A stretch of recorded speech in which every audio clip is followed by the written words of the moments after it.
In a previous assignment, Telania was given two different investment options, and now she has a third. It says she can also invest her money in an account that pays 2.5% simple interest. She thinks that this might be better because the interest rate is higher. Decides to compare this amount to the one that pays 2% compounded quarterly. If she wants to deposit the money for 5 years, which account is better? If she wants to deposit for 25 years, which is better? So let's go ahead and reconstruct the formula we came up for compounded quarterly. So remember, the idea here is that we have this 2% annual interest rate, but it's going to be divided into four compounding periods. And if it's 2%, that means that each one of the compounding periods is 0.5%. So for each of the quarters, well, I can write it like this. I can say it's 2%, which is zero point 0.2, divided by 4, which would mean each one of these is 0.5%. Expressed as a decimal, that would be what, 0.005. So the multiplier for this, right, it's increasing by 0.5%. The multiplier would be 0.005, right, because it's a percent increase. I've got that 1 in front of it, and it's 5%. So that's my multiplier for this account. And we said that the other day it doesn't matter the amount that because it really it doesn't matter what your initial deposit is. It could be $1,000, it could be $1,000,000, right? You're still going to get the same result as to which one should be better. So they've kind of just eliminated that deposit amount. For me to think about it, I needed a number, so I said, well, let's just assume she's depositing $1,000. So for this option that's 2% compounded quarterly, here's our $1,000 starting value, and I'm multiplying by this, but I'm not raising it just to the x power because I want to be able to compare what's happening with number of years. I want x to be years, but this has to compound 4 times each year. So what I do is I put 4x up here. So when x is 1, right, 1 year, that's 4 compounding periods at 0.5%. If x is 2 years, that's 8 of those compounding periods. So this is tracking if x is years, this is the amount of money she has. If she's earning 2% compounded quarterly with an initial deposit of $1,000. Now the other one is simple interest, and it is a much higher interest rate. It's 2.5%. So if I take the 2.5%, that is not going to be because this is ooh, it's not compounded at all, is it? It's simple interest. Ooh, I almost thought it was going to be compounded annually. It's 2% simple interest. So that means that I'm going to calculate the interest once, and then every year I'm going to just continue to add that amount. So if it's $1,000 and I'm going to multiply it by 0.025, that would be, so let me think about this for the simple. It's $1,000, and if I multiply by 0.025, that is 2.5% for the initial year. That's $25. So what this means is every single time the year increases by 1, she gets another $25 added to the account. So simple interest would be a linear relationship. So I would have a y is equal to an initial deposit of, well, let's write it this way. Every year she gets $25 added to the account. X is how many years go by, plus she has her initial deposit of $1,000. So there's these two situations side by side. One is compounded interest, compounded quarterly, 2%, and the other one is simple interest, which ends up being, for the number I picked, $25. And again, my claim is that this $25 is based on the same 1,000 from both of them, so it's not going to change the problem at all. So my question is, if X was 5 years, which one would be better? And if X was 25 years, which one would be better?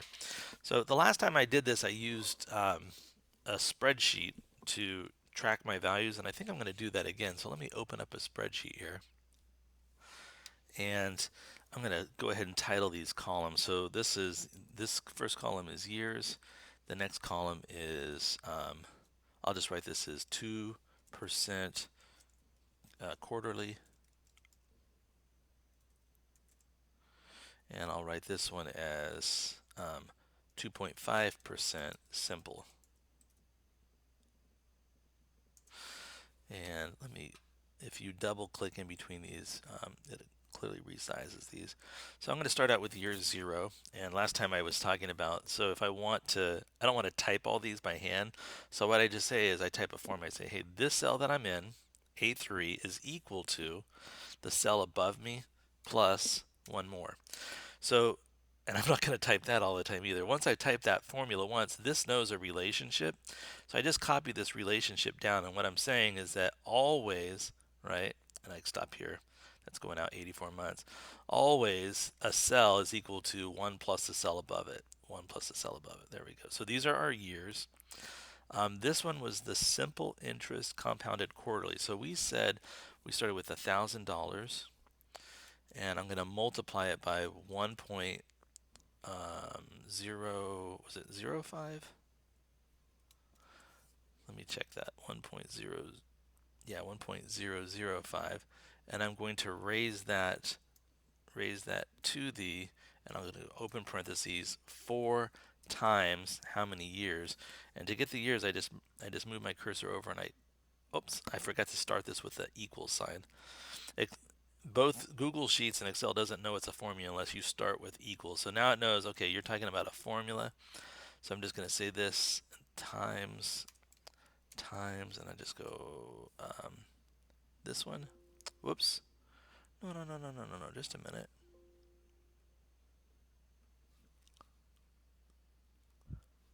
Let me try that again. Times, and then I should just be able to hit, there we go, A2. Close parentheses. So if I look at this, this is, as I copy these down, it's always going to be 1,000 times 1.005 times 4 times whatever value is stored in the box immediately to the left. So here it's going to be a 0. Here it would be a 1, a 2, a 3, a 4. So this A2 is going to change as I copy the formula down. So if I grab this and just drag it down, and there's the beauty of Excel. As soon as you let go of it, boosh, it just did all that calculation for me. So this is 2% compounded quarterly, and here's all the values. I think we're in, well, maybe not. So the first year I'm getting $20, $20, more than $20. So the amount that I'm increasing by is definitely increasing. Let's do this one now. This is pretty simple. This is just going to equal $25 times the number of years and then plus 1,000. So at year 0, again, this is starting with 1,000. The next one, it's going to equal, the one after that would be 50. Yeah, and the one after that, 75. Oh, no. But let's not just do one at a time. Let's just grab this, and I'll just say, well, I'm going to copy this all the way down. So now it's just going to go through, and as soon as I release it, it just comes up with all those numbers. And you can see that at 5 years, right, for this row right here, at 5 years, simple interest wins, right? It's $1,125. And at 25 years, well, yeah, simple interest is no longer winning, is it? Right? So this is 25 years. It's line 27 in the workbook here. But at 25 years, simple interest is only giving me $1,625, whereas compound interest is giving me $1,646.67. So if it's for 5 years in this situation, I would go with simple, and if it's for